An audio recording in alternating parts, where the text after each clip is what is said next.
Welcome to Alive on One, a miniature-based podcast that mainly talks about MCP when Bork's not here. So, I guess it talks about MCP when Bork's here too. But whatever. My name is Stephen Maddox. I'm finally back. It's been 2 months since I've been on the podcast. I think it's been a while. And with me today, I have Jian. Hey, welcome back, Maddox. Well, thank you. And Jian, our winner of Ironweld. Hey. Yeah, keeping Maine local. Oh, John, I didn't tell you this. This is kind of related because you won Ironweld, and that's why you're on the podcast. But I talked to Brendan about putting the trophy in Crossroads, and he's A-okay with it. Awesome. We'll bring it by. Yeah, so I have to put that sucker up front. So if you want to go look at the Bucky trophy and you're in Maine, go to Crossroads Games. So today we're going to do a little catch-up with probably me. I'll probably talk about random stuff that's not related to MCP. But we're going to also talk to John about winning Ironweld and how we did it. But before that, Alive on One stories, like always. Well, I'm assuming you guys still did it when I was gone. But like always, I don't really have any that I remember, but I have an Alive on Dead story, which is where I had a Steve 1 sitting on the midline.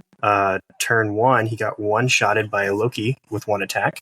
And then turn 2, he flipped and got one-shotted by Loki again. So he did a really good job that game. So this is more wish he was alive on one instead. This is more wish. I wish he counted blanks against mystic attacks, but I could raise my shield against mystic attacks, but I cannot. Yeah. You have to go to Steve 3 for that one. Yeah, sadly, which I'm not playing him. Mm-hmm. Sorry, Kenny, you can't persuade me. What about you, Jen? I know you have an Alive One story here. Oh, yeah. I actually went to the New Jersey Becky tournament just yesterday, actually hosted by Will and folks at Red Steel Gaming. Didn't do super well, but I did have a fun Alive on One story where I just had Mike Whalen of Whalen Waller fame. We got paired up round one, and the man was just swearing at me the entire first round because he just couldn't believe the dice rolls I was having. He still won anyway, but which was the funniest part. But there was a fun moment in there where he thought he had killed Karnak, but he left him alive on one and didn't bother to check that he actually finished the job. Oh man! So Karnak got to go, and he punched. He spendered into Mephisto. Mephisto called a 4 health mummy into range to try to save him. The spender from Karnak killed the mummy, actually. Oh, wow. and then I proceeded to punch Mephisto again, and then he died. So nice. It was man, I love Karnak. He's so dope. Every time I got to play him. Yeah, he's great. Except against John, but we can talk about that later. Yeah, that was interesting. Yeah, I actually had one last night against a Dormammu list of all things, where my Cap 1 ended up living alive on one and got to turn around and throw a shield. My shield throws had been on par, and I did not get the ricochet, but I dazed. Who was he using? Black Cat. That's right. It was Black Cat dazed with the shield throw. She was alive on, I think, 2 or 3, but it was just this, oh, by the way, here you go. I feel like that's usually what the shield does. Usually you throw Cap shield and it does I'm going to do 9 damage, and you're like, fucking why? Yes. Yeah, I like most of the time you throw the shield, it's I just want some power off of this, and then you're just oh my god, I just killed 2 people. And they're like, oh, he's dead, okay. So sorry about that. All right. Hobby catch up. Have you guys been doing any hobby stuff? I did a little painting today. Maybe you two do much hobby things, actually. I guess you do paint some, John, but I know you commission stuff up as well. Mm-hmm. I mean, my so far I bought some more terrain during the Amazon Prime sale, and I asked for a couple commissions. That's been my hobbying so far. Okay. Yep. Sorry, John. How about you? Do anything?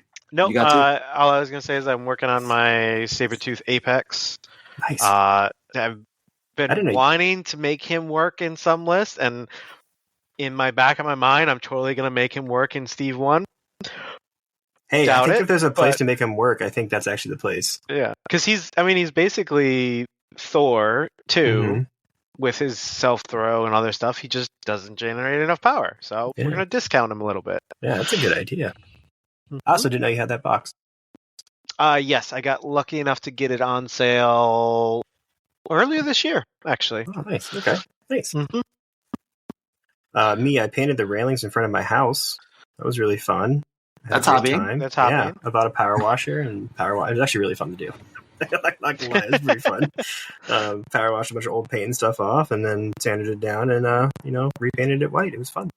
Nice. Is there anything else left to do on it, or are you pretty much done? I should put a second coat on. I just didn't have enough time to do it in one day because I finished the painting at like 7:00 at night, and then it rained all day today. So I should go back and put a second coat on at some point. But we'll see when that happens. Nice. I feel like owning a house is always that. There's always something to do. Oh, absolutely, 100%. And then trying to There's find always time something to do you can it. improve or update.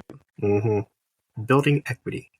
But then actual hobby stuff, I actually started repainting my Dracula because I have almost finished Dracula's tomb. I just have to do the stained glass window, which I'm not looking forward to. So then I actually want to repaint my Dracula so he looks better. Because I don't know if you remember, Jen and I, when we played on RSMP, I brought the monsters. I painted up Dracula in like 2 hours so I could bring him to that. So he's not painted well. So I'm actually taking my time on him now. He was camera ready. He was fine. Yeah, that exactly. Day. Like, it was fine. But that's basically my hobby. Oh, I guess actually I built an entire spearhead of the Sky Dwarves in Age of Sigmar, the Cricketer and Orbidords, because one of our locals want to play a spearhead game tomorrow, so I figured I'd bring them instead of the broken trees that I played before. Is Sylvaneth like the go-to squad for spearhead right now? They're pretty good in spearhead. They have it's a points-based game, right? So it's fairly similar. And they have an ability where they can teleport around, and so they can pick up the end of their turn and move. So you can just steal objectives from your opponent really easily. So they score really, really well is the thing that they do. They have a very small model count, but they can score really fast and really easily. Oh man, yeah. Any movement tricks in any game in miniatures games, man, always it always can break things, you know? It really can. That's kind of how I won the Spearhead event at Everwinter. It wasn't so much like I knew the game really well. It was just like, I have to be on points, and this army can pick up and drop whenever they want. It's like, okay, that's pretty similar from most other turn objective-based games. Master, full tactician. Exactly. All right. Life stuff. I already told John about the Becky trophy made at Crossroads. I guess I'll talk about it a little bit because I went to Africa. It was really fun. I went and vaccinated a whole bunch of dogs to try to prevent human transmission of rabies because about 1,500 people die a year in Tanzania from rabies. And 98% of those come from a dog bite. So we went over there to vaccinate, I think it was 1,500 dogs when it was all said and done. A lot of fun. Saw a lot of really cool wildlife. Saw a cheetah take down a gazelle, which is probably a once-in-a-lifetime opportunity. It was something that happened in a matter of seconds. It was really cool. But it took a lot out of me. I was pretty tired. My way home was 36 hours straight of travel, and I was pretty exhausted by the time I got home. Oh, man. How many connections did you have? So, oh, God, this is kind of a funny story. We leave the camp that we're at, and we have to drive an hour and a half to the Serengeti regional airport, which is a dirt runway kind of place. Got on a plane there. They flew us to the wrong airport. So then we were on that plane for 40 minutes, and then we got to the other airport, and we're like, we're not supposed to be here. So they put us back on another plane, and then I flew. It was a 12-minute flight. It was pretty stupid. It was really short. And then got to Tanzania, flew from Tanzania to Dar es Salaam, which is the capital of Tanzania. Or excuse me, I flew from Kilimanjaro to Dar es Salaam. And then Dar es Salaam, I flew to Amsterdam, and then Amsterdam to Detroit, and then Detroit to Portland. Holy cow. It was a lot. Wow. But I only got delayed in Detroit, which fits with when I talked about the Detroit airport in this podcast before, where I slept in the terminal. I've not had luck in that airport. Oh, that's my home airport, though. Come on. Oh, man, it's something. Me and that timeline trophy know that floor real well. Mm-hmm. There's a part of you that's I know this. Yeah, you're right, I do. And I'm a little traumatized from it. My back. Mm-hmm. I still have my $50 phone charger from the Detroit airport. I used it today, actually. That's great. You guys have any other fun life stuff? Not really. Just signing up for a bunch of tournaments. So just trying to hopefully do well for that. I am agonizing over WTC all the time. Mm-hmm. Ooh, there you go. Yeah. That's fun. But that's a saga that'll just continue until the day of, and then once that event's over, I can breathe a sigh of relief. I'm excited to hear you talk about WTC. I have to say. Yeah. When is it? Do you know when it is on top of your head? It's mid-October, basically. So it's essentially it's usually the same weekend as Second Wind. Mm-hmm. But I think this year it might not be for once. But it's still hard to probably make both of them. Mm-hmm. What I was planning to do actually was that the same weekend as Second Wind, I think that's when the fall retreat's happening. So okay, yeah. October 17th and 19th is that one. I think so, yeah. So I think WTC is the week after that, I want to say. Ooh. So you can get a little practice at the fall retreat there and then go on to WTC? Yep, that would be the idea, yeah. That does sound nice. So speaking of which, actually, I was writing that down when I was making this Google Doc. There are a lot of upcoming tournaments, or at least for the rest of the year, in our area, which is pretty dope. And actually, I'll just run through them real quick. So August 16th and 17th, which is in a month from now, is Summer Slaughter down in New Jersey. Jen, are you going to that? I will be going to that, yep. Yep. So you'll see me there. Please come down if you are interested in checking out this new Wicked Dicey event that's in New Jersey. Yeah. It should be run by Will. So, you should get a good quality level tournament with some very fun terrain maps. Hey, I will say you'll probably get a great tournament. So I think Will runs a really good show. Mm-hmm. Do you know if it's being streamed? I do not at the moment. So we'll see if there's anyone that wants to pick it up. But I know for PCN, it's usually it's hard for them to get down. Stuff like that fair. Because the travel's very hard. Yeah. But we should see them at Salt City, actually. That's happening in the first weekend of August. Okay. So if you guys, anyone that wants to go to Salt City, there should still be tickets available for that. Come out to that. PCN will be there. I'll be there. Right Mad will be there. Like a bunch of faces that you'll probably hear about on the show. So come out. Cool. And then after that, what I have down, this is just a little on. We stole, not really stole, I guess Q really wanted to do it. The idea, I know Midgard just had there this weekend where it's the called Contest of Champions where you draft your characters because Q has every single model in the game, except for Spider Foes, and I'll just bring those. So you go through and draft your characters. So we're doing that September 6th. Should be fun, hopefully. We're going to do it a little bit differently where you get to choose your own leader and bring them. You don't draft your leader. So you can kind of do a little theory crafting beforehand. After that, like we talked about, Fall Retreat, that is a team tournament. I guess we didn't say that. So that is actually a 3-person team event at the Fall Retreat. It's in somewhere in Massachusetts where they rent out an old YMCA camp. And so your actual food, your boarding, all that fun stuff is included in your ticket, which is pretty cool. I know you're going, Jen, right? I'm assuming you are? Yep. So currently the team is going to be me, Mike Waller, and Will Castillo. So the three of us will be doing a PRP team there. And like I said, the tickets are higher than usual because everything is included in the lodging. So don't be scared about the price. It actually is a pretty good deal for a weekend of fun times. Brian, happy birthday, Brian. Has ranted and rave how good the AOS events were there. So they're having him run the MCP events there. Just a reminder, folks, the format's going to be Highlander for characters, so all characters must not overlap at all. But crisis cards and tactics cards can overlap, as I understand it. Mm-hmm. So should make team construction pretty easy, I think. And I'm pretty sure John and Bork are planning on going. I unfortunately have stuff going on, so I can't make it. Jen, what's a PRTT you said? Portal Protocol. That's the team that I'm affiliated with. Got it. I thought it was an acronym for the team you guys were playing, and I was just like, "Whoa, what am I missing here?" That makes more sense. Yep. Cool. Right. I'm sure. Yeah, we're planning to. We talked about it with Bork and myself. Maddox is dumping out on us, so we might have to find a third. But yeah, it sounds interesting. It sounds like fun. Haven't done a team tournament since our last one. And for winning the Becky event, but they're a lot of fun to craft around. Yeah, they are. Yeah, it'll be a nice place to sort of get that what Ironweld was used to be a team tournament historically. So now, if the Fall Retreat becomes the team tournament in New England, I think that'd be a nice way to sort of substitute that need, right? Yeah, best of both worlds, right there. After that, I have Standoff, which is my event, my 2-day event up in Maine. Is going to be November 22nd, 23rd. We actually have added on Kill Team and AOS this year to Standoff as well, so it should be a little bit bigger of an event, which should be fun. Nice. I keep procrastinating. I need to make the event page for it. So I will make that eventually to kind of get the word out there and stuff like that. But hopefully for a good turnout this year.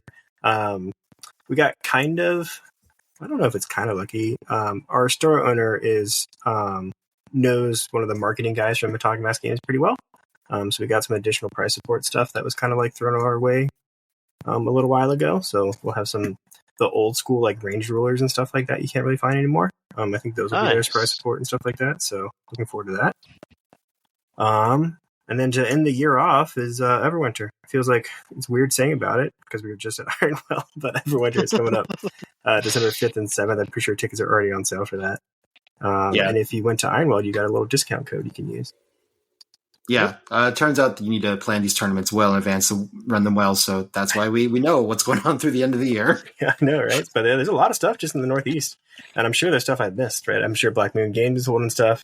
I'm sure Crossroads will probably have another event or two before the year is all done, but there's a lot of stuff going on. Yeah, and the Battle Standard, the local store that I tend to run events at, we'll probably have one or two tournaments before then in the year as well. So we'll let you guys know when I have that date up. Mm-hmm. And speaking of like this year, Spider Web Warriors is still coming out this year, right? That's correct, yeah. Because I feel like a lot of the release stuff, because of tariffs and stuff like that, I have not really paid attention to, besides Phoenix. And I was wondering if they're still on track to come out into this year. I think some have been delayed, but go ahead, Jen.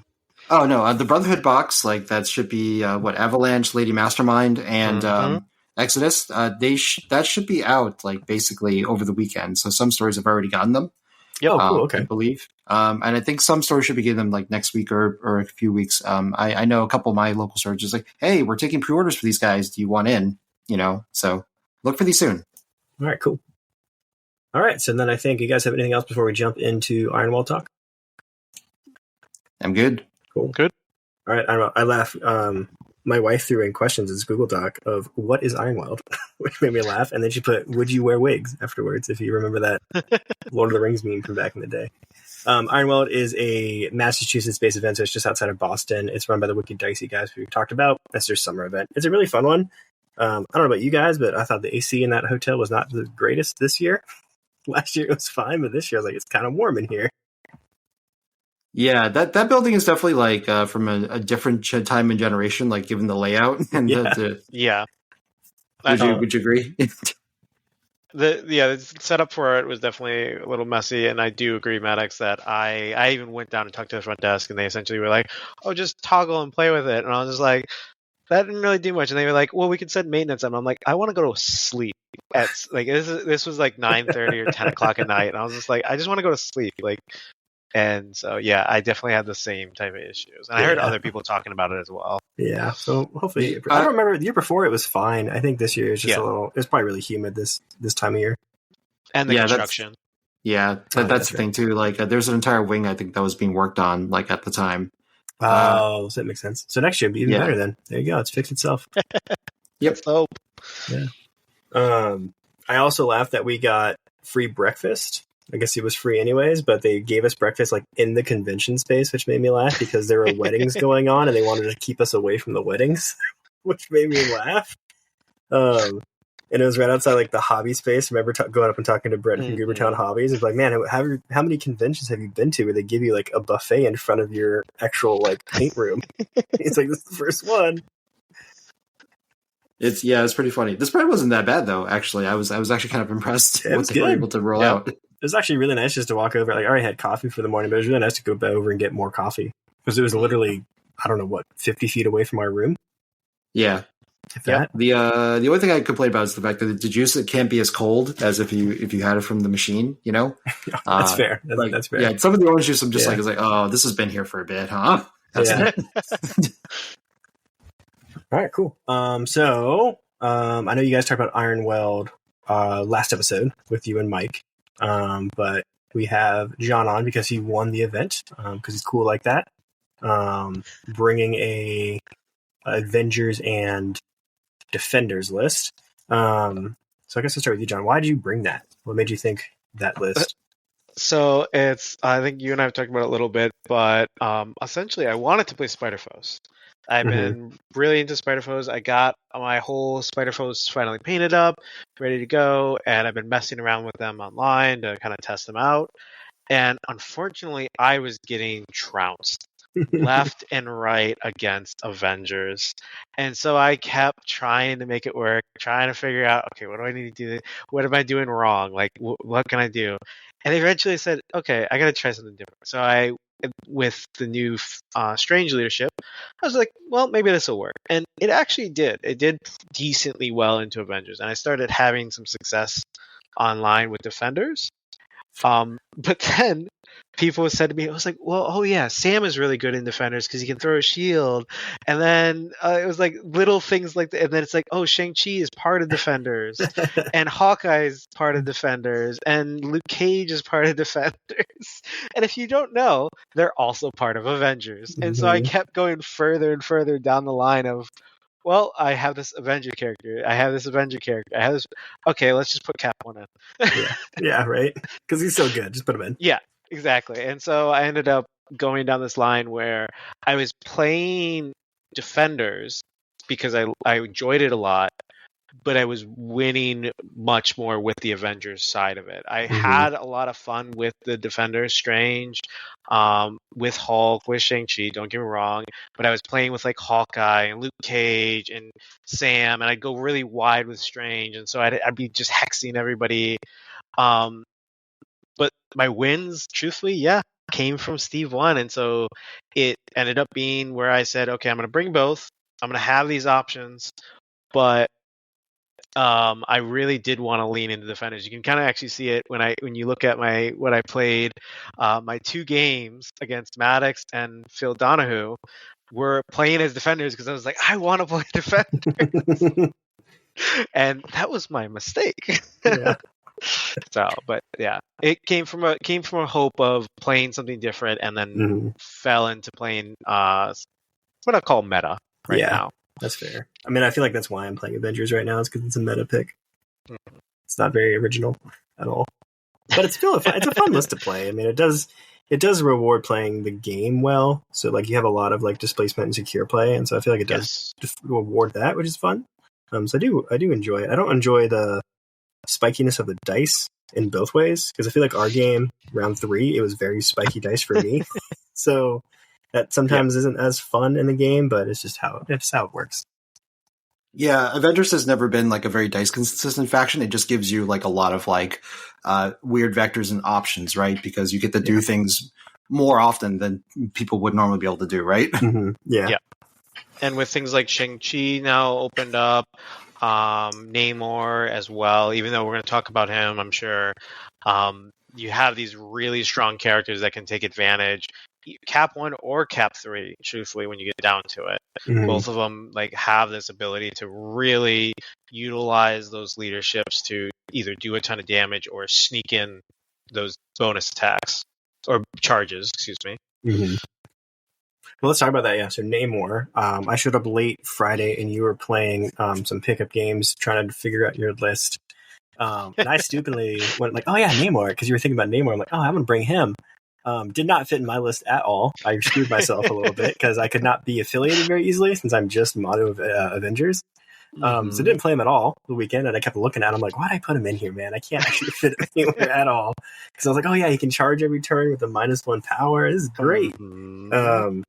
So I regretted him, but I can see where he fits in well into Steve 1. Just I play a lot of Hulk, and I like Hulk displacement. So again, playing secure stuff. So for me, he was just hard to fit in. I only had 5 affiliated characters, and the rest were splashes. So it was really challenging to make work. To squeeze it around a little bit more. Yeah, I can see that. Yeah. And for me, it fits a little bit better with that Defenders side of things, because I have used them where it's been have them go up with the Strange leadership, grab something, and then actually play the old shield bunker with Strange and Wong healing. Yeah, and he's affiliated. It seems like a good play there too, I would say. So, plus also Strange 1 with a reroll bubble next to him is pretty dirty. The displacement becomes very, very consistent there too, which is really, really nice. I'll say though, in Steve 1, like you can probably run a pretty gross like virus team, right? Because like you can probably have like what was it? Cap, Hulk, Shang-Chi, and Namor at 19 threat, right? Yeah, that would 11, 19, yeah. Yeah, that'd be a very nasty for Virus. If you pulled Virus Wedding Party and they pulled 19, that would be a very scary. Yeah. And that actually kind of leans into, so Maddox and I was waffling on the Namor pick because I also brought along with me to decide on Ultron, Gladiator, and Voodoo. And for me, the Ultron pick was actually the one I was really the most waffling because I saw it with Steve 1, just like Namor has charge, being able to every turn with Ultron for 1 power advance someone for 1 power. I saw that as just a huge possibility of being really annoying. Yeah. The thing is, like, I guess I should probably play Ultron more because I don't think about that character very much. I know he's good, but I would not have thought about that. I was thinking about like the throw and stuff, but you're right. For the bow, it's actually pretty nice. Oh no, definitely would be the beam, just saying, hey, I'm gonna advance your character short off the point, and yes, maybe he's not as mobile all the time with it, but it's still the fact that you just move people around and just displace for free. Yeah. And you also got the power. You can still throw size 4 terrain as well. Correct. So a walk, bow, and terrain throw is perfectly fine turn with them too. And then his concussive lancer range 4, just like Strange. In the Defender's leadership, his bots can put Hex on before he gets to go. But also, even if he gets to go, it's a range 4 6 die, putting poison, bleed, and Hex on somebody if you trigger the leadership. Are you bringing a Gunline faction back? I don't. We'll see.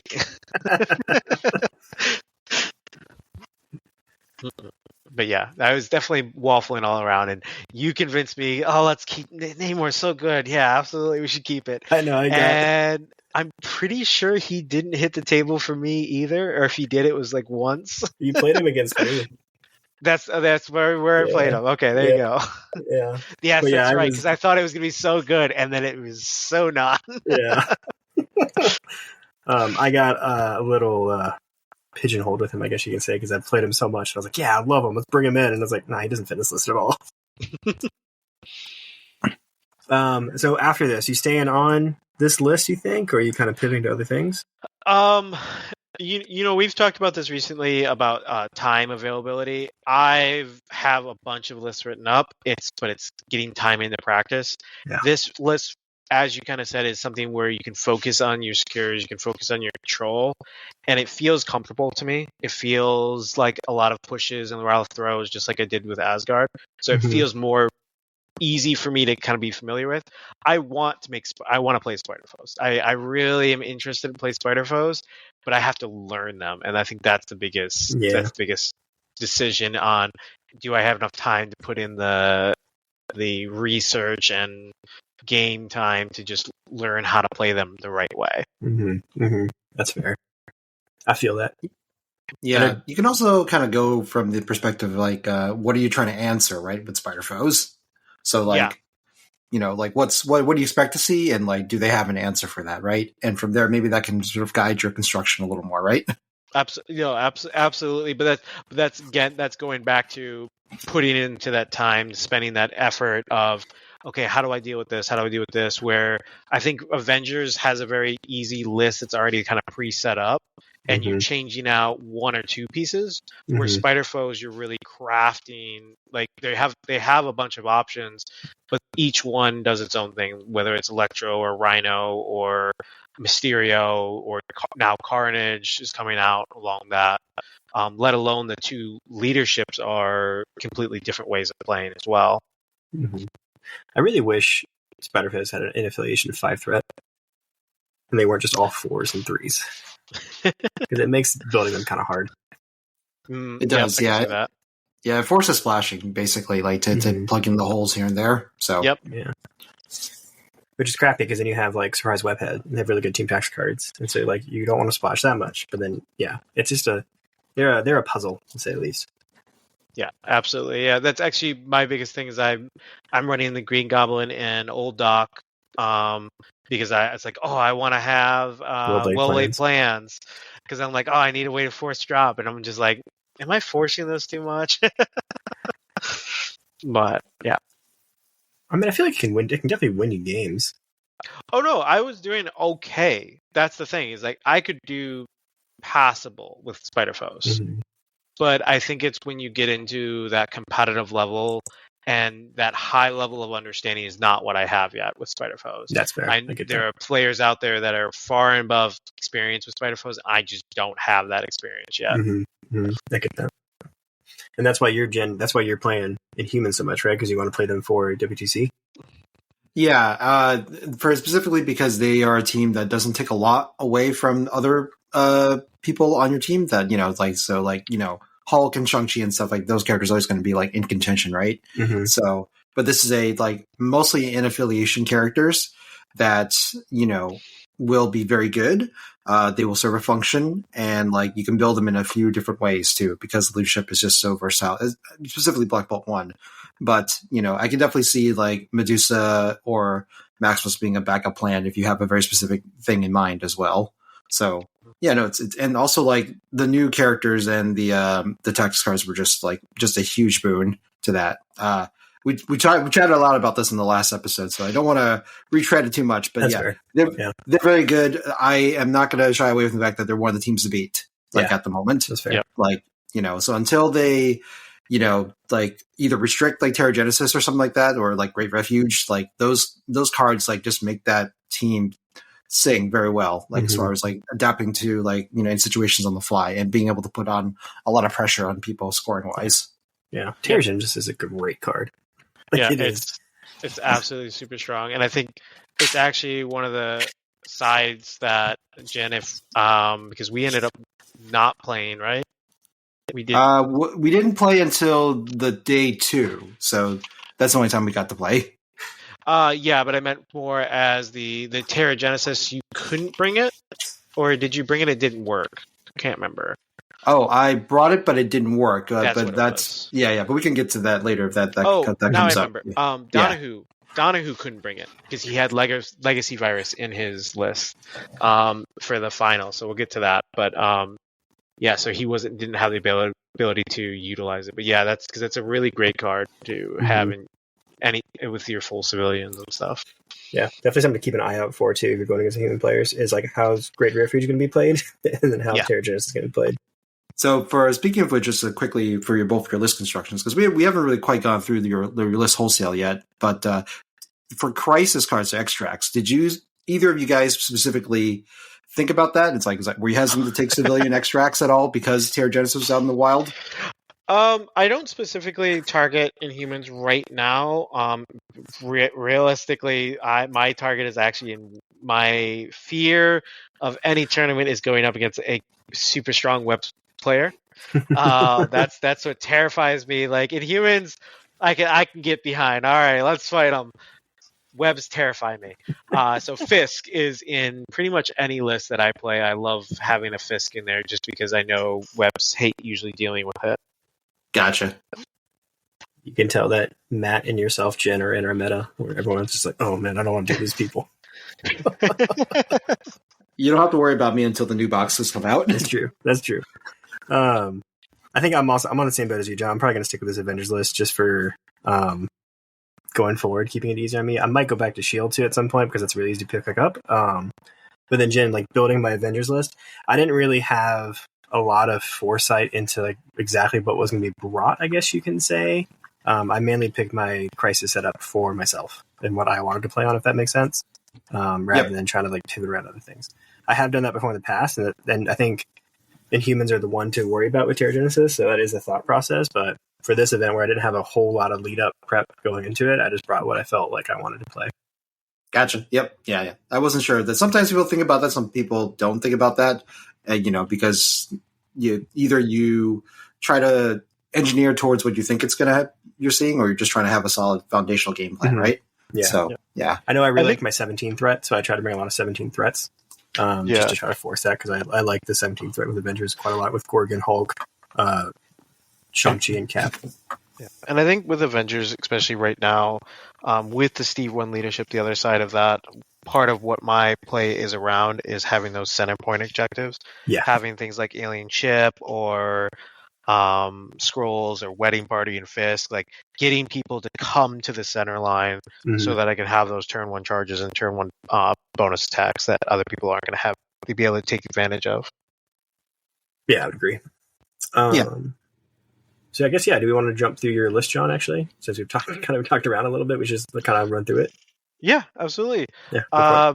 So you'll see it kind of, I'll talk real quick on it. The one other thing I didn't mention is I do have Daredevil on the list. And the idea was originally that it was going to be Daredevil and Strange so that I could flop between those leaderships. But then, as we talked about earlier, kind of expanded into Avengers and blew off from there. But so we have Doctor Strange, with no stone, Daredevil, Steve 1, Sam Wilson, Hulk, Namor, Shang-Chi, Luke Cage, Hawkeye, and Wong.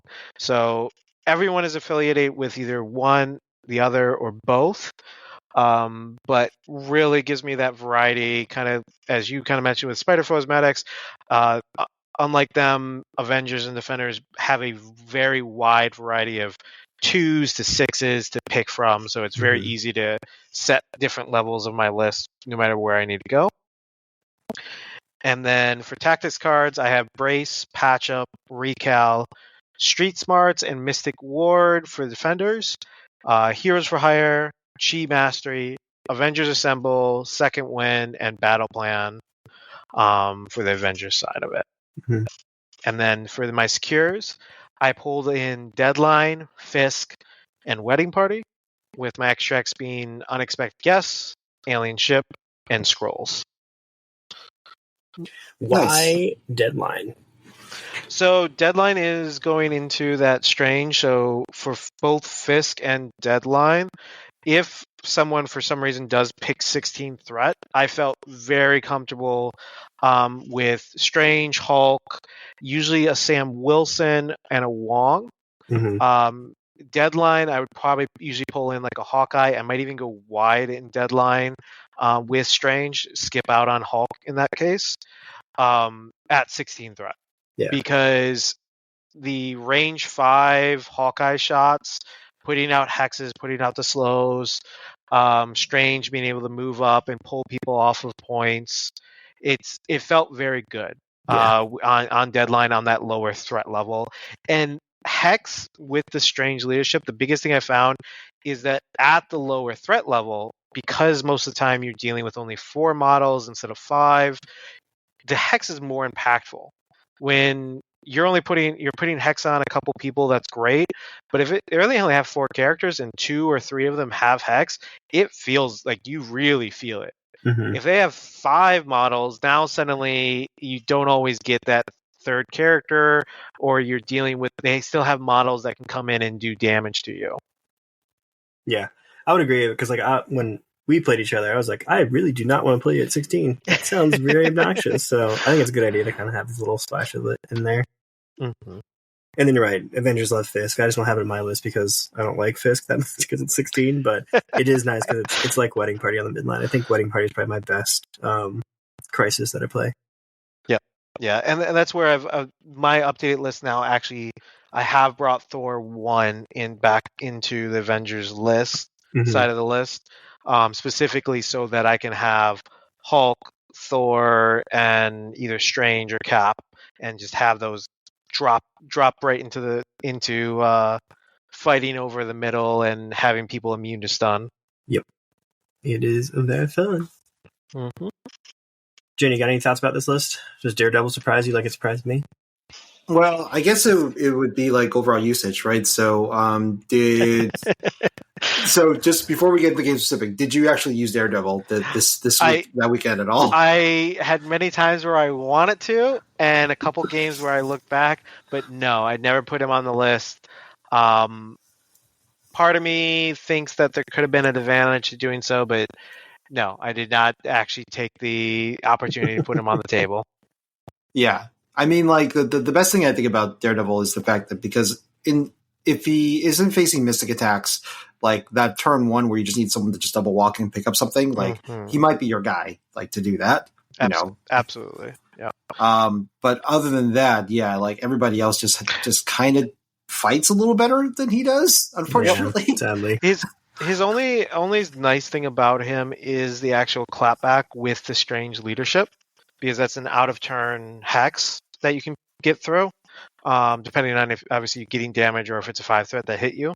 But yeah, no, I definitely agree where he falls just short with a lot of things. The 5 health on the front side makes him kind of struggle in many ways for me. Yep. Yeah.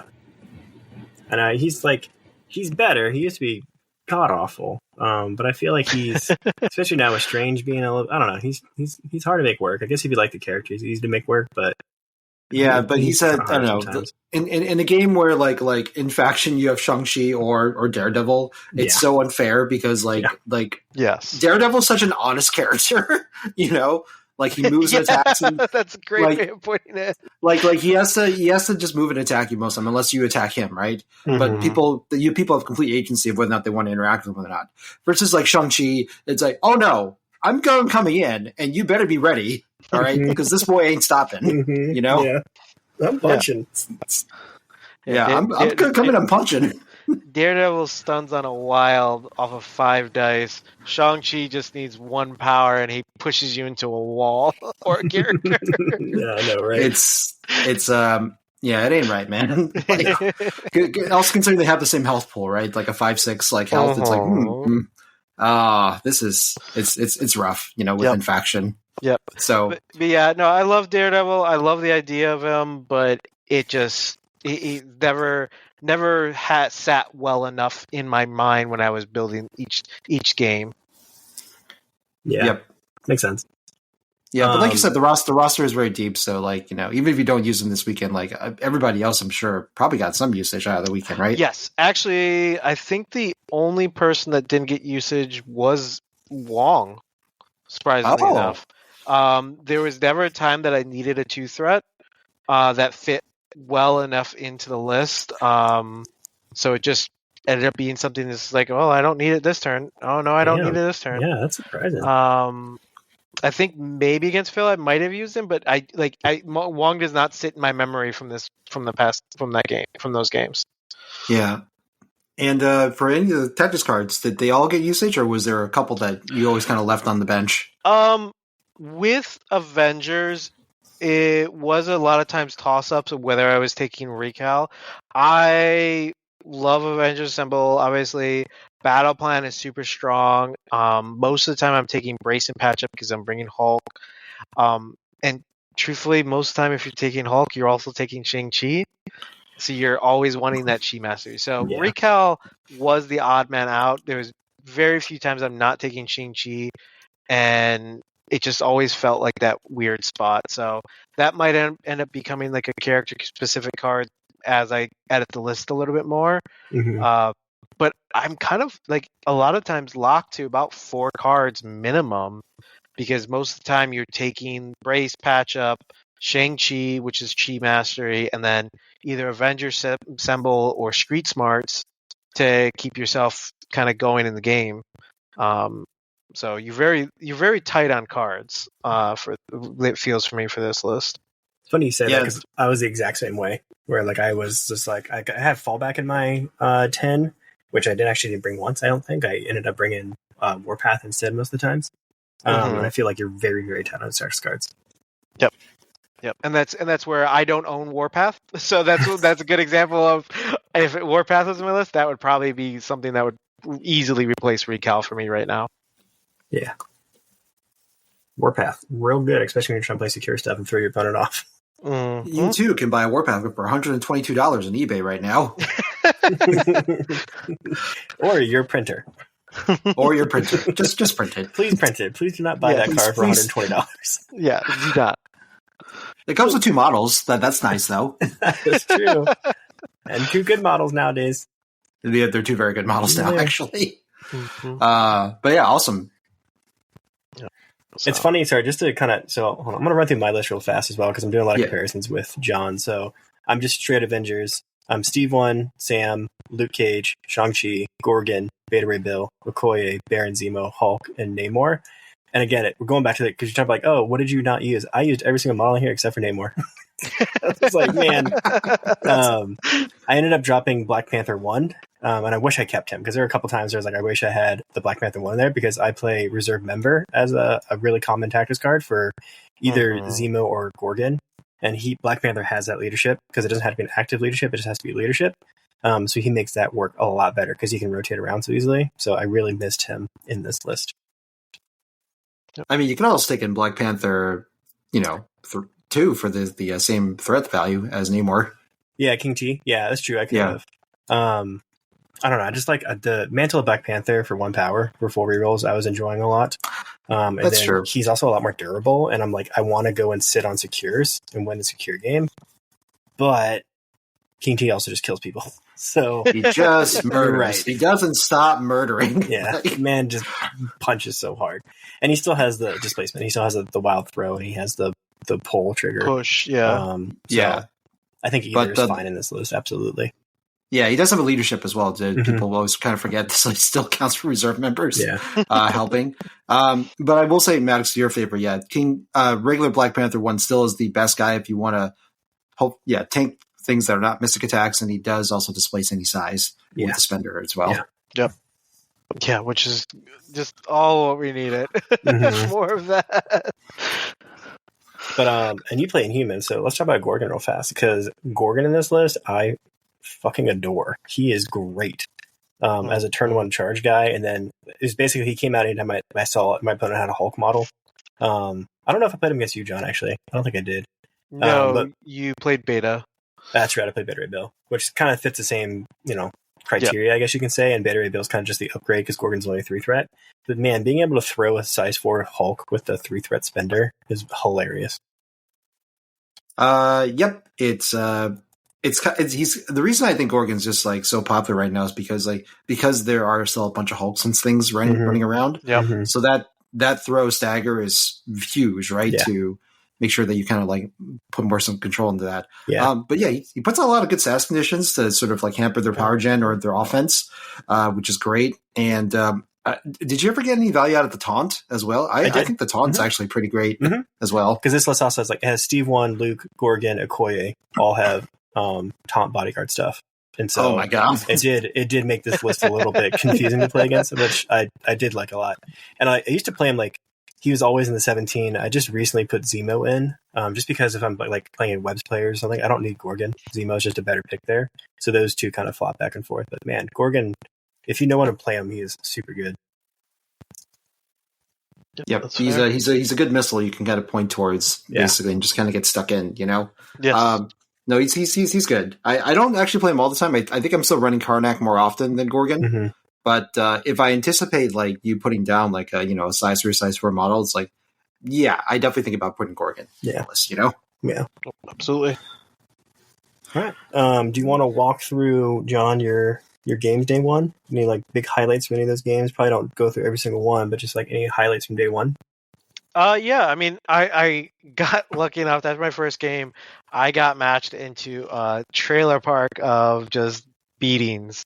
I had Phil the Thrill, I had you, Maddox, and then I had Phil Donahue, who Phil and I ended up playing in the finals for all of this. I think realistically, the games that stuck out the most to me are the Phil Donahue game against where he did Mad Max against Defenders. I did pull Fisk.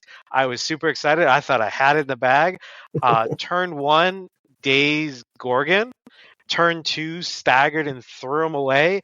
I thought I was doing so great. And then he got triple beam on Sam, Strange, and Wong. Oh, I did bring Wong. Yeah, there you go. There's Wong. He got triple beam and just started blowing me out of the water, just over and over, just dazing out my characters. And then against you, Maddox, like we both brought Shang-Chi, and I think the highlights of that match was I punched you and did 1 damage, and you punched me and did 6. Yeah.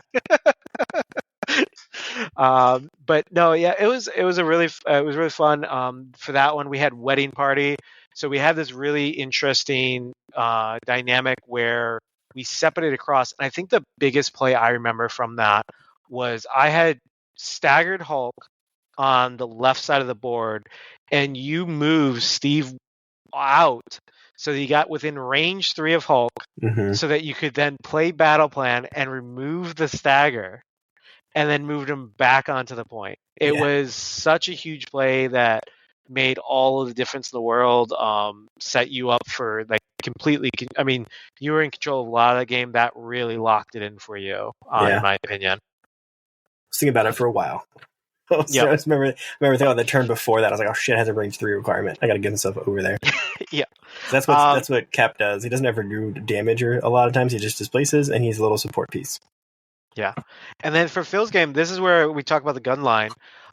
So played against Phil with Namor, Shang-Chi. Played a Steve 1 list, and I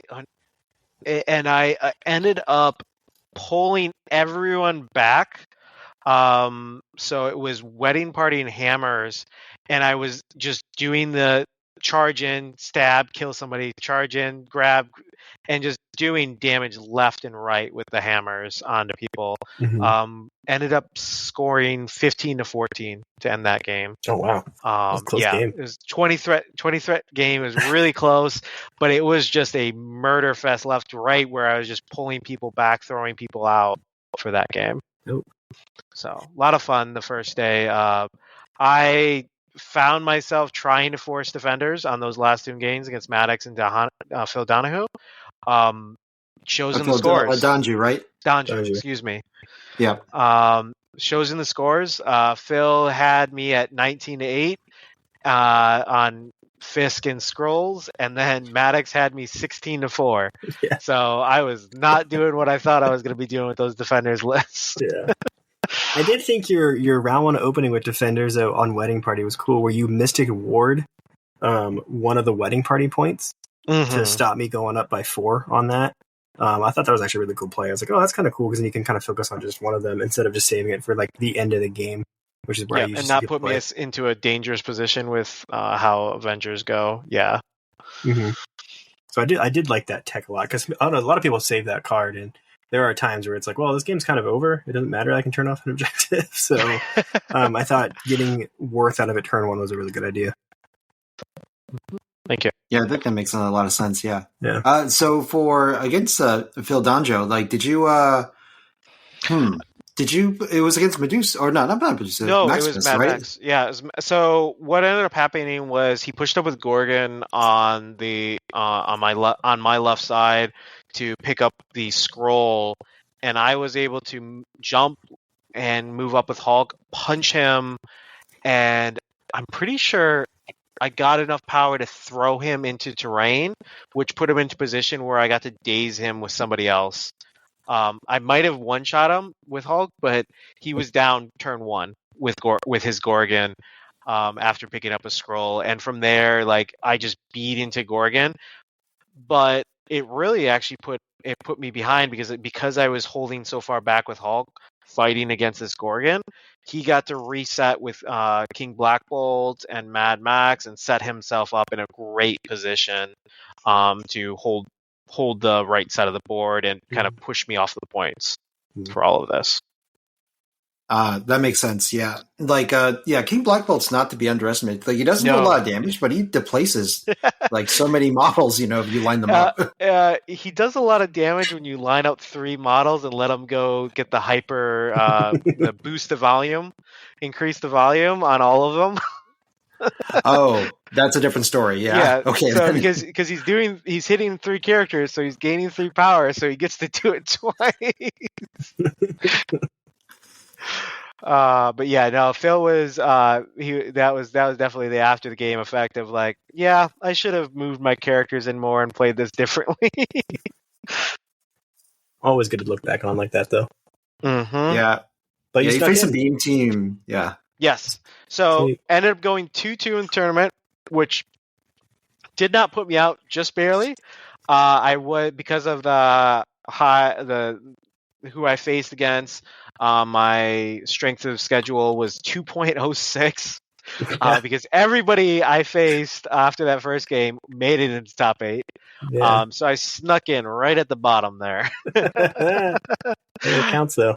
Yes, sir. And from there we moved into top 8. But yeah, it was a very hot tournament with a bunch of people from around the scene that definitely placed really well within all of this. Yeah. I want to also, so I also did get top 8. I unfortunately had to drop the next day when my dogs got sick, so I ended up going home at like midnight. Took my dog into work at like 12:30 because obviously I'm a vet and I work at a hospital I could take her into. So I was very tired. And I remember my wife asked me, like, do you want to drive back down to play tomorrow? And it was like 2 o'clock when we got home. I'm like, no, I really don't, because I would have to wake up at like 7 and go down there. I was like, no, I just want to stay home. But I want to touch base. I played Twitty my last round. I want to give a shout out to Jen's Red Room training videos. I feel like I'm going to start watching those videos like just before any major tournament I go to, because that game I deployed so poorly. So I was playing Steve 1, Sam, Hulk, Shang-Chi, and Zemo. And it was like on Scoundrels. And I deployed in a way where I kept getting hung up and like, oh, I can airlift with Sam turn 1. So I'm going to airlift my Cap forward, or my Steve 1 forward to get him forward. So I deployed them both on the left side, Hulk in the middle, and then my 2 charge characters on the right. And then I looked at the board, I'm like, why'd I do that? Like, Andy has the extract priority to pick up, and I have to kind of then match that. I can't just leave that behind. And I don't want to go pick up an extract with my charge character. That defeats the whole point of it. So then I try to move Steve 1, double move into the middle to hold the middle point to at least be doing something. And he was too short. So I was like, oh, this is going to go terribly. So at that point, it was kind of funny. I was like, well, I'm just going to kill people because I think that's how I get out of it. So he ended up coming up with Bill on the middle point and doing, because obviously Beta Ray Bill, really safe play. I ended up charging with Shang-Chi and Zemo, and I killed Bill round 1. And then his Loki came up and killed my Cap like with 1 shot round 1, and then round 2 killed my Cap, and then round 2 I killed his Bill. So we just started killing each other really fast. So it was a really fun game for that reason. And he ended up tabling me at the end round 6, which was kind of funny. But yeah, I'm gonna watch Jen's videos more, because I was like, man, I should have known better what I was doing. It's really important if you know your person's going to be able to make it to the midline objective that you need him to. Yeah. Was Luke Cage in the list for that squad? Not Maddox, on that one. I ended up bringing Zemo instead, because I wanted to move around Scoundrels. Because usually when Scoundrels, I like to try to move on the back points more. Yeah. But man, I do love Luke in that list, because walk, walk, throw, a size 2 terrain feature is great. Yep. Especially as a play. But actually, not necessarily better, but a better opener, in my opinion, is that you could just walk and pick up something with Luke, and like his stats are so good, that typically doesn't die right when someone attacks him. Yeah. Actually, I misspoke. It wasn't the Zemo pick; it was the Sam pick, where I wanted Sam because he can ignore cover. Was the idea? But that's fair. I do think Luke might have been a better pick to play there, because there were a lot of cars in the midline too. But I just wanted to play Sam. Or in my brain, I said play Sam, but Luke might have been a better pick. Yeah, I mean, either one were its own thing, but it comes back to like what we discussed, like figure out like what models you need to activate first versus models you need to activate later, right? Mm-hmm. And especially round 1, it's like, do I have somebody that I'm okay just double walking and picking up a thing, because and then that's where like models like Luke are like actually really great, because then you can reinforce them with like Cap or one of your chargers like later on, right? Yep. And then that hopefully like backs them up in that way. Yep. I like doing that a lot as well. Like reinforcing is a good word there, because you can like walk Luke or whoever up. They sit on the middle point and they come over to deal with them, and that opens them up for you to charge into that character that did it. And so you can kind of like force a little engagement that way if they take the bait, if that makes sense. Yeah, no, I super agree that that's one of the strongest things about Avengers, is that they have so many good models that you can do first turn like stuff with if they decide to come up to the midline, and putting someone out there in the midline that you feel pretty safe to get something with, I think is a good way to sort of bait that in, right? Yeah. So like you said, yeah, very fun list. I have to say. Also, I learned, not that I learned, but I do the play sometimes where I play Avengers Assemble round 1 with Hulk, because you can with the leadership, you can gamma leap Avengers Assemble walk. And so when I played Webb's turn 2, I was playing next to you, Jian. I again was just like, I'm gonna go full murder ball because I can't let the Web player just kind of I can't just say safe and go conservative with it. So I ended up doing that play and getting Hulk all the way into the back Infinity Formula on his deployment. And ended up killing or dazing Ghost Spider round 1 and then displacing his Shang off the point and it took that Infinity Formula from him. So I feel like that's always like again, Avengers Assemble is always a card I've heard people talk about, like, oh, you want to save it for like this game-winning play at the end of the game. And I'm like, I don't know. Sometimes you just kill people with the turn 1. That feels pretty good. Yeah. It's a reasonable gambit. And Ghost Spider is such an interesting linchpin, but she's very frail herself, right? Mm-hmm. So it definitely is a person that, you would think about playing Avengers Assemble, right, to do what you just did. Yeah. Because then I was playing 4-wide, I think, in that game, so I had priority.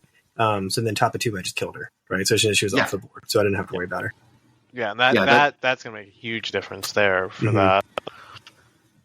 Yeah, I agree. That will actually pays out, I think, pretty well. So I think that was a reasonable calculation, Maddox. Right? Good Don't job. always just listen to people, what they tell you to do. Sometimes just do stuff because it feels good.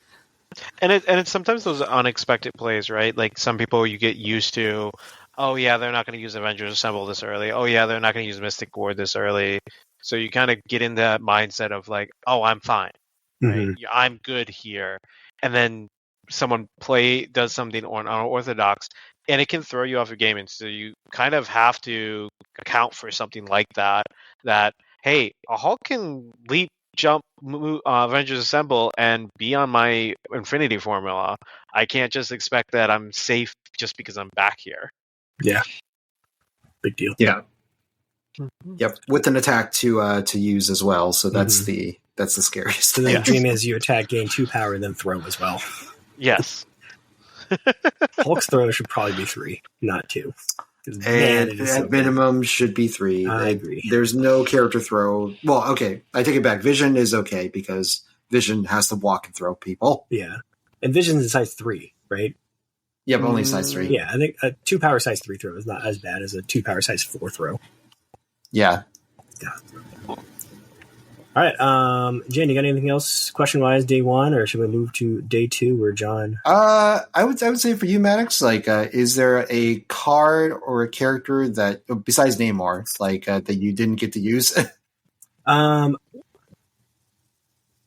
think I should have brought Luke more. That was one. I think I brought Luke round 1. But I feel like I don't play him as much. But I feel like every single character in my list, I have ideas for when I bring them, right? So like Beta Ray Bills for those big guys, Gordon's with his big guys. Okoye is just a 2 threat. That's another bodyguard thing. She could probably be Black Widow 1 just to be unaffiliated, but man, her bodyguard with 1 power where she gets to bodyguard as a 2 threat. Like I don't care if she dies, and then she somehow just doesn't die because she has martial artist and reroll 1 defense dice. It feels great. It feels really good. I think under Steve 1, Okoye is actually very, very good, and she's also a way for you to control priority, right? So you're kind of happy, like if you go 5 wide, but if they just daze her because you just kept bodyguarding with her, like it's 5v5, it's like great, you just gave me priority. Exactly, that's awesome. You know, and then I cheekily, I think it's you, John. I think I dazed your Shang-Chi with Okoye because she's got a range 4 energy attack.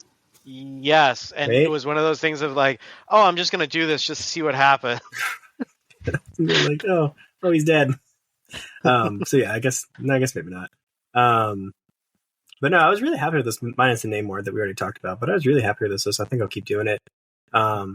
Things I've messed with kind of going forward is if Thor 1, John and I talked about putting Thor 1 on the list, just for another character throw, right? Because he can do the walk character throw, or Jane. And I don't know which one. I think Jane's probably objectively better because she has the range 3 attack with the wild throw trigger.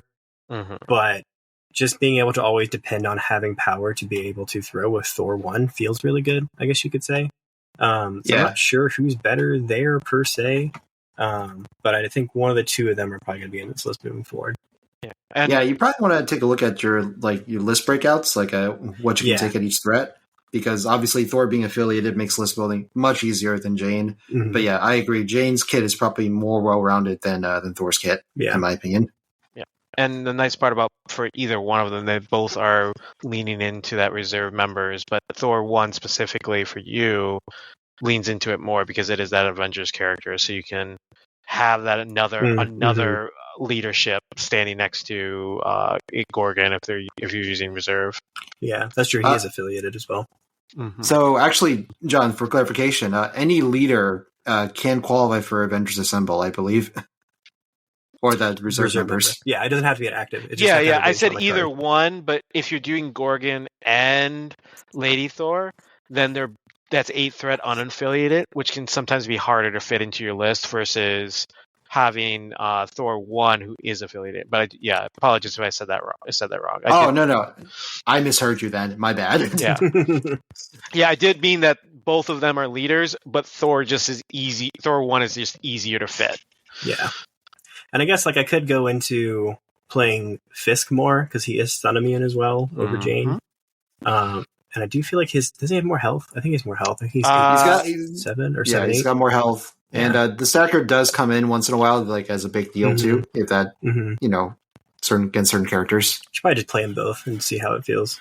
Honestly, that's the way to figure that out. Is just kind of play them around both. And I think you're right, Jen. Do a split out with my threat levels to see who fits better. Yeah, the dice consistency and the range of the attacks is a big deal because that Jane range has 3. dice consistency.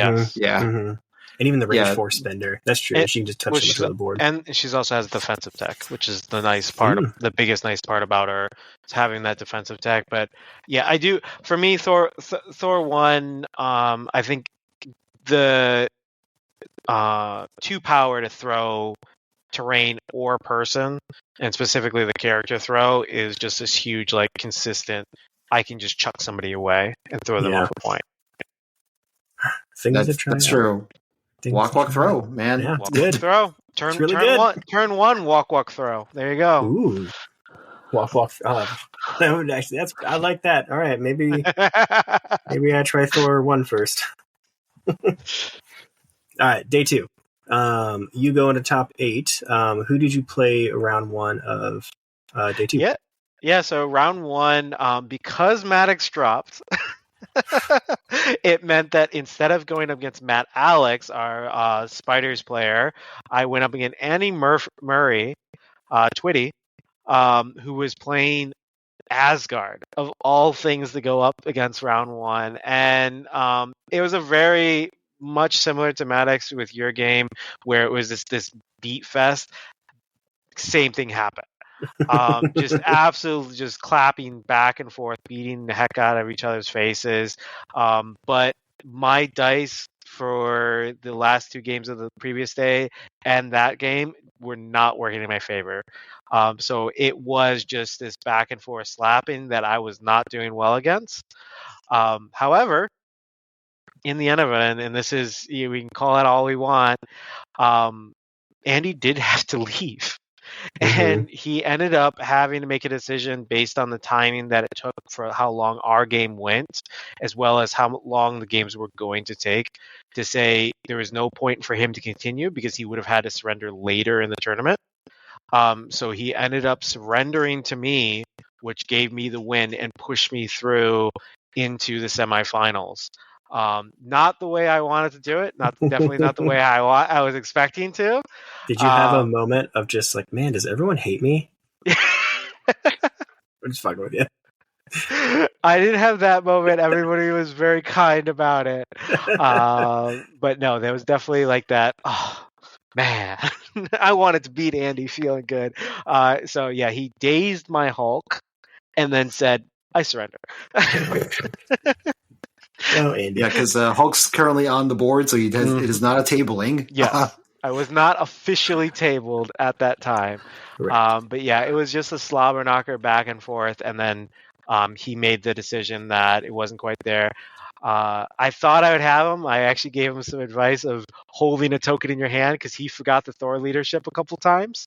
But yeah, Andy's just a great player. He's great at positioning. He's great at his movement, and his dice were with him in that game. But lucky enough, it worked out for me, and so I moved on into the semifinals.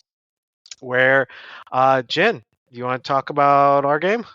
Huh? Do I have to? I'm more happy to talk about it. Okay. So what did we draw here? We drew Scrolls and Deadline to Destruction, which is like, okay, this is fine. It's a fairly fair like point spreads because it's 4-4, right? So it's like, okay.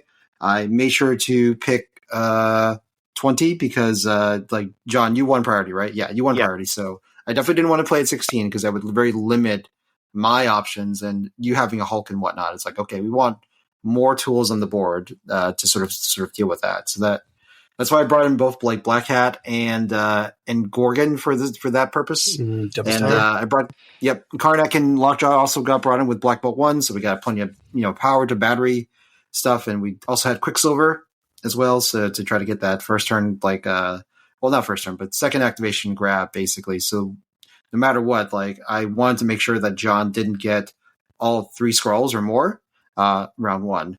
So we were successful in getting 2 scrolls round 1.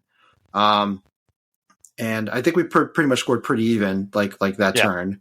But then what occurred was I think you just started dazing everybody.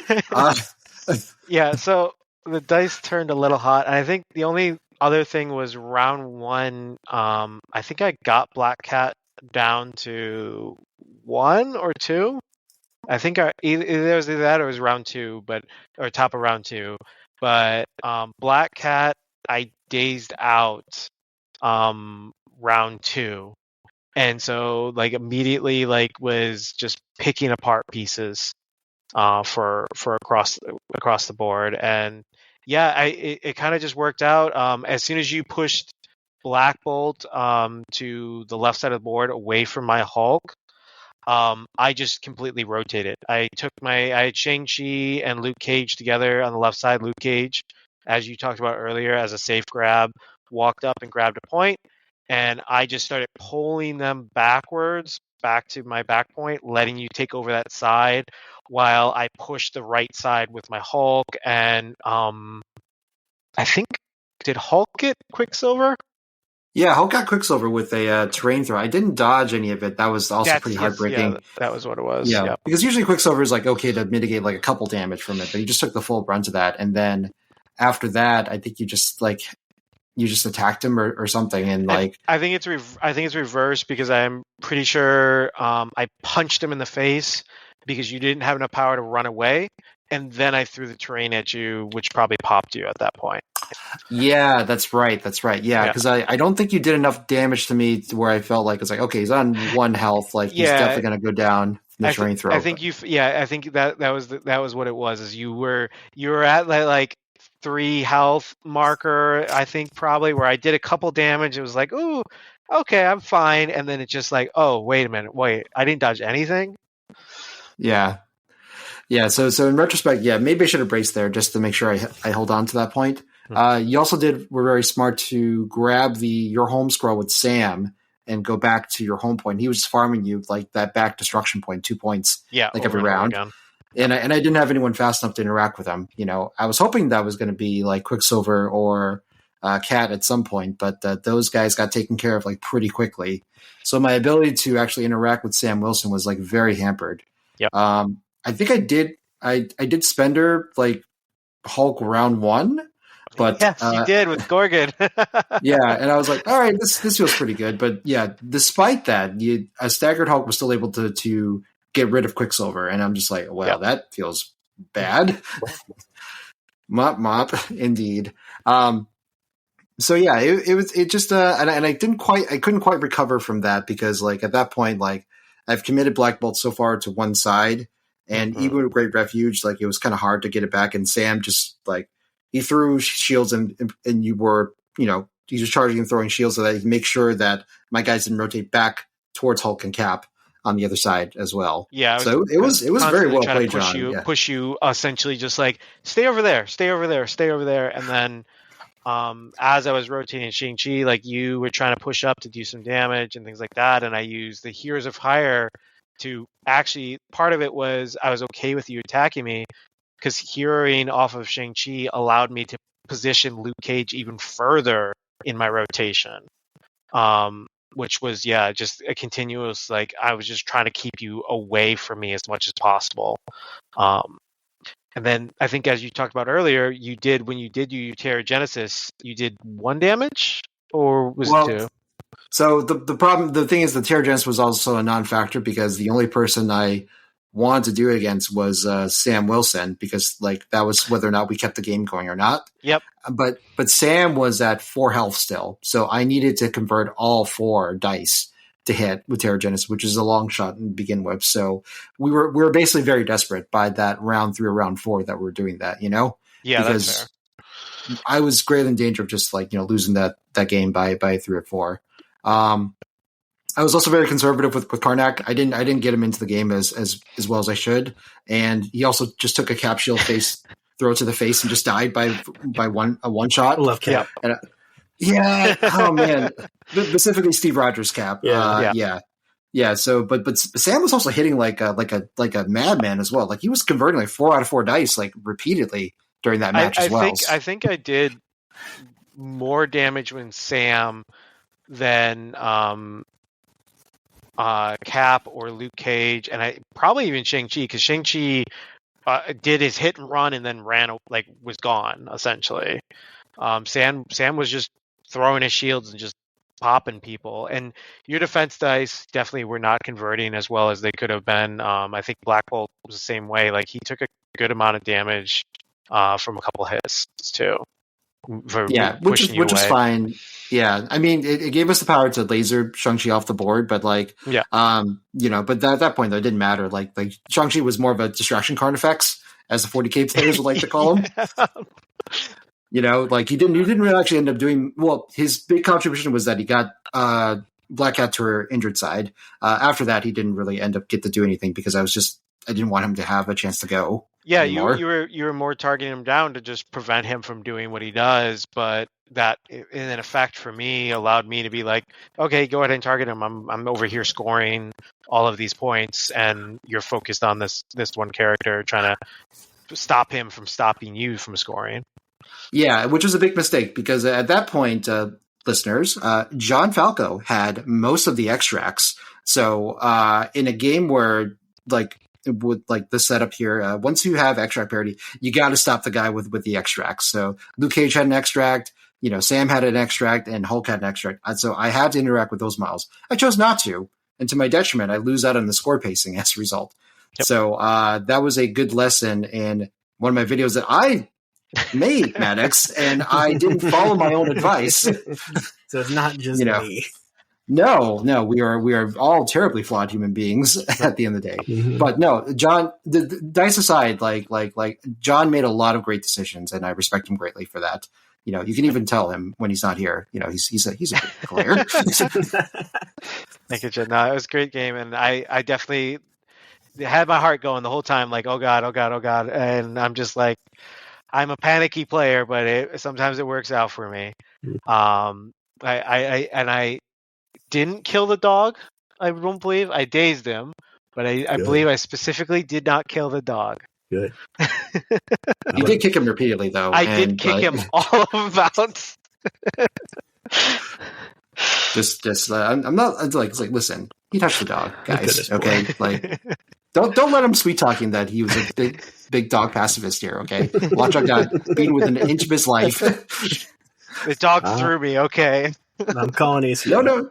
I threw a lovely souvenir at you, and you just dodged the whole thing. He brought a toy. Right. Yeah. Like, look. I couldn't believe that. It's like, oh yeah, it's a size 4, size 3 bit like structure. They'll try to take like at least 1 damage to dodge everything. I'm just like, it doesn't matter anymore, man. So yeah, I think it might have been what you said. You're like, I needed that a lot or something. I remember you saying something like that. It would have helped a lot if Sam took some damage from that throw, because that would have set up the Terrigenesis more. And then you got that would have been swinging 3 VPs and just brought you right back into this. Yeah, so it just didn't work out, at the end of the day. But anyway, yeah, well fought, well earned victory, John. So yeah, that's our round 2 in that case. Thank you. Yeah, great game. And then we went into Phil Donju and finals, which was another Inhumans. Speaking of, Jian was playing Black Bolt, original Black Bolt, and I was playing Steve 1 in that game. But against Donahue, I'm saying that wrong. Donju. It's only 2 syllables. I'm bad at names. My big DD daddy, all right? That's how we're going to go with this. And he ended up going Medusa leadership.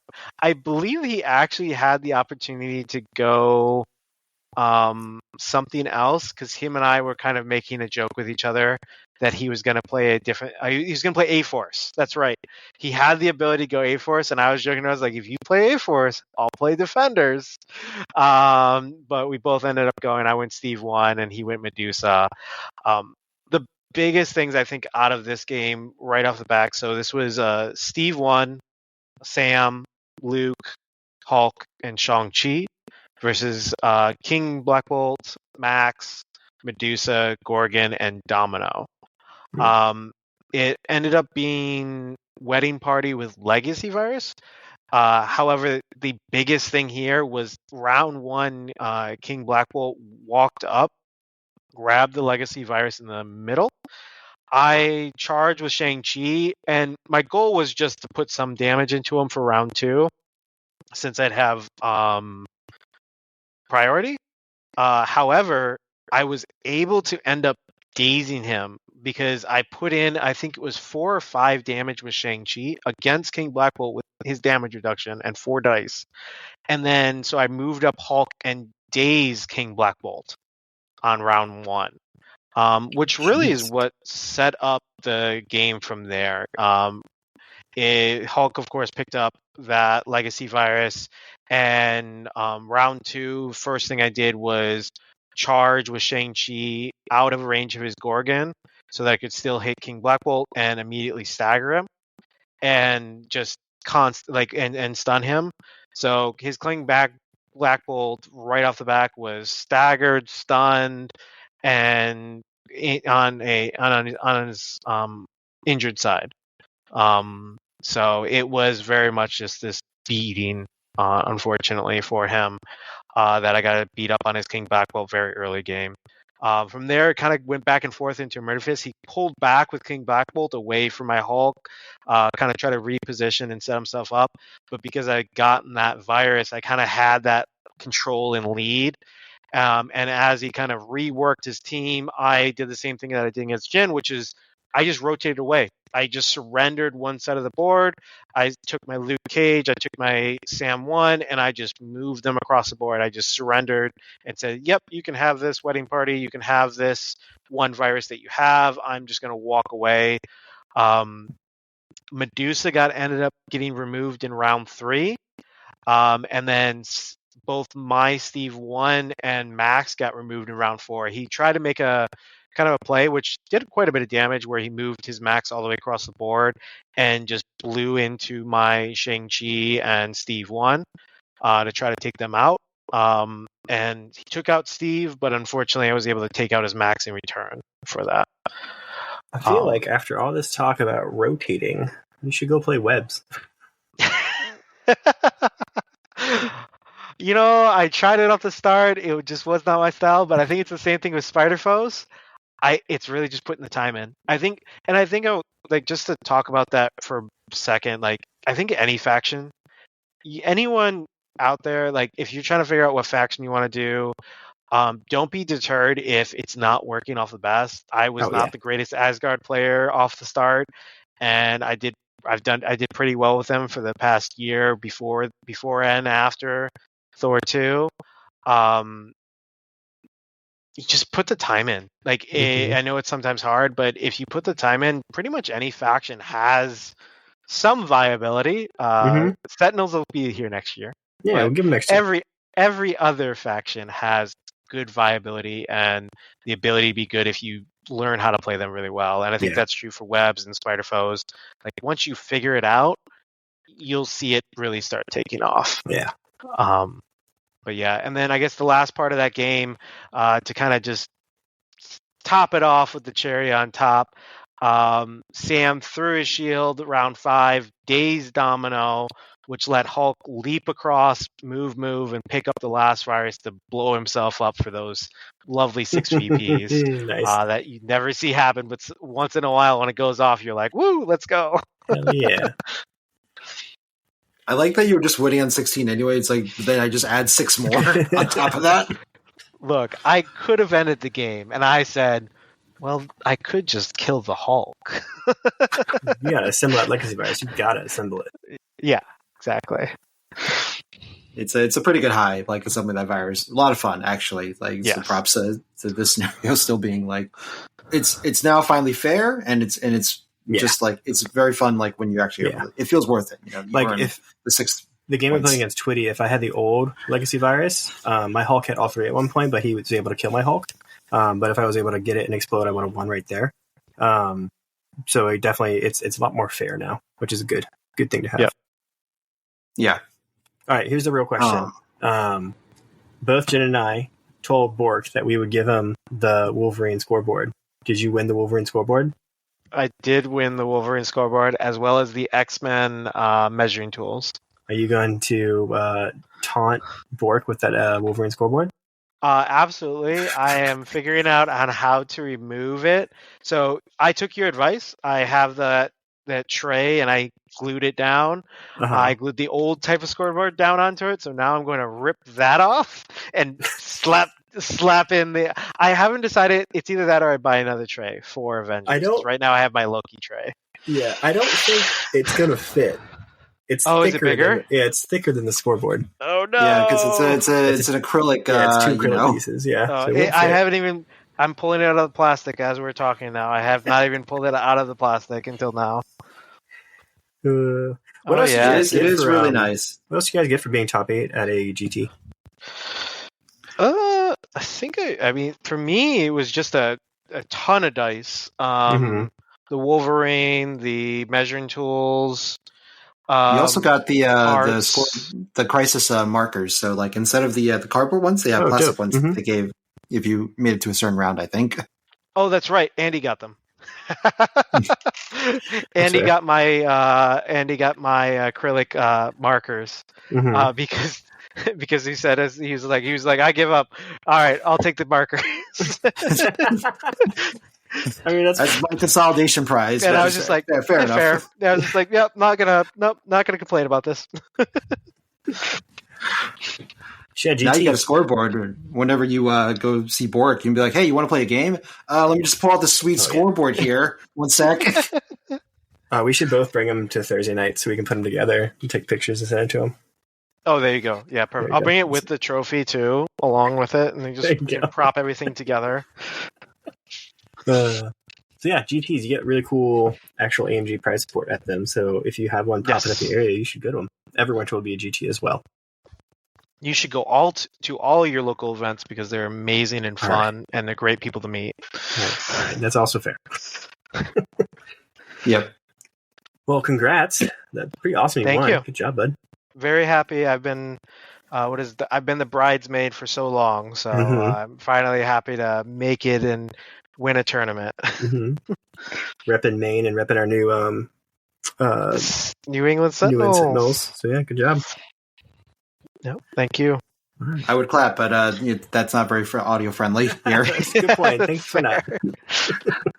But congratulations, John. It is, despite what you may think, I think you played very well, and I don't think the victories are unearned. Thank you. Yeah, I definitely feel like there's some decisions that I made poorly, but in the end of it all, for the final 2 matches, I feel like I had really good games, and they turned out they turned out well because of those decisions. Yeah, you'll always make mistakes in a game. You just have to learn to play around them. Absolutely. Yeah.